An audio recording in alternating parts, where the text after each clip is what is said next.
smart financial choices has gotten you to exactly where you are right now.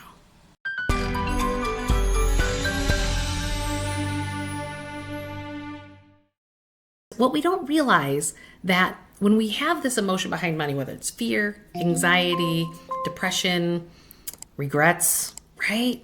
Frustration, you could probably list every emotion that's possibly out there that you've probably had regarding your money scenario. And it's important for us to look at, if we look at our minds and we go, that's our ego. And our ego tries to make really smart choices.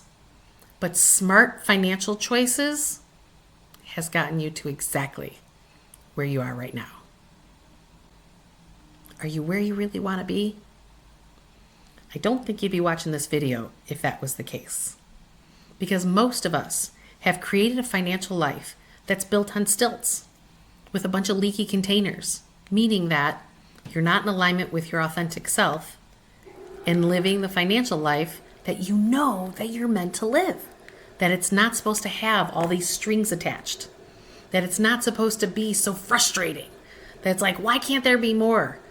And so many of us, we live in the land of opportunity. There is so much abundance in the world that's out there. The question is we've learned how to become income affluent. We've learned how to generate. We've learned how to have money from an income perspective, but it leaks right through our fingers.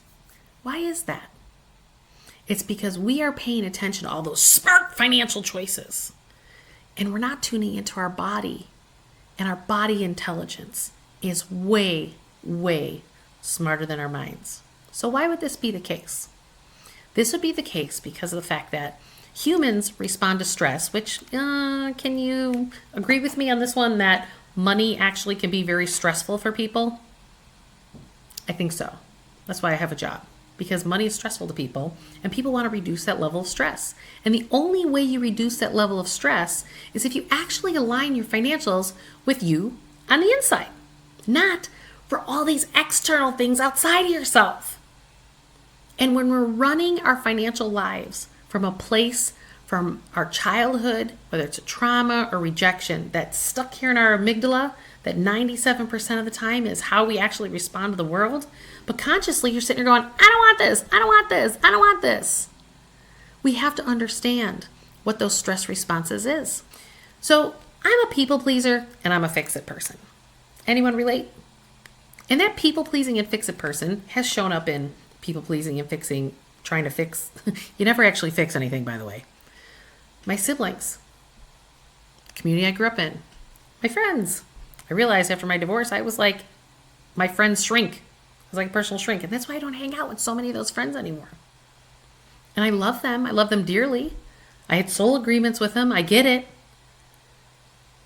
But where it really played havoc in my world, being a people pleaser and a fix-it, is that's 2 of the 5 ways that us humans respond to stress, is by people pleasing and fixing. And for me, it ran deep. For me, it was a wake-up call one day when I was sitting there trying to figure out, going, someone in my work world had said to me, yeah, you're just not the same person at home as you are at work. And I'm like, what are you talking about?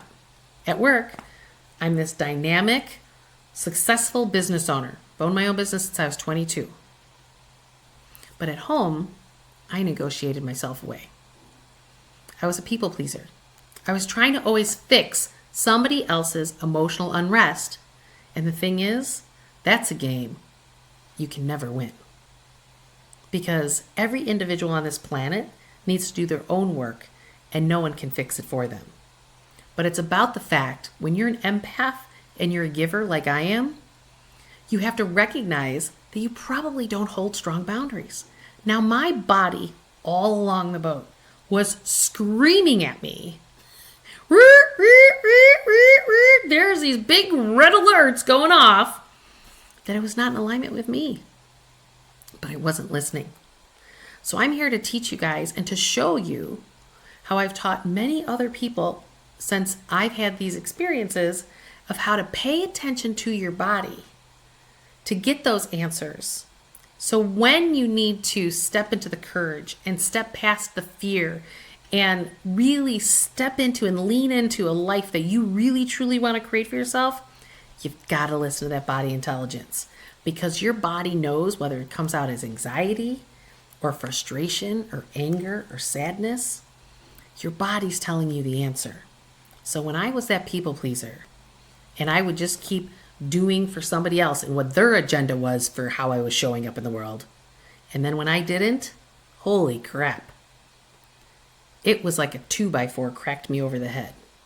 Because when you don't show up in the world the way other people want you to show up in the world, there are consequences for that if they're not getting what they want from you. And the only thing is that people shouldn't want anything from you if your relationship is in right alignment and if it's healthy. So, when we start to look at how we people please or try to control others or train others to do it our way or try to fix it for others, all ways that us humans respond to stress, and you can start to recognize that, I have those solutions for you. Been there, done that. I've helped thousands of people get to this place.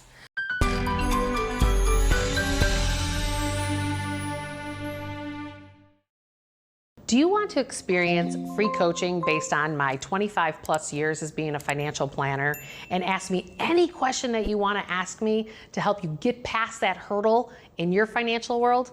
I run these free workshops every other month to start to open you up, to start to help you get to this next place. The information for my free workshop, click the link below and register, and I'll see you on the next workshop.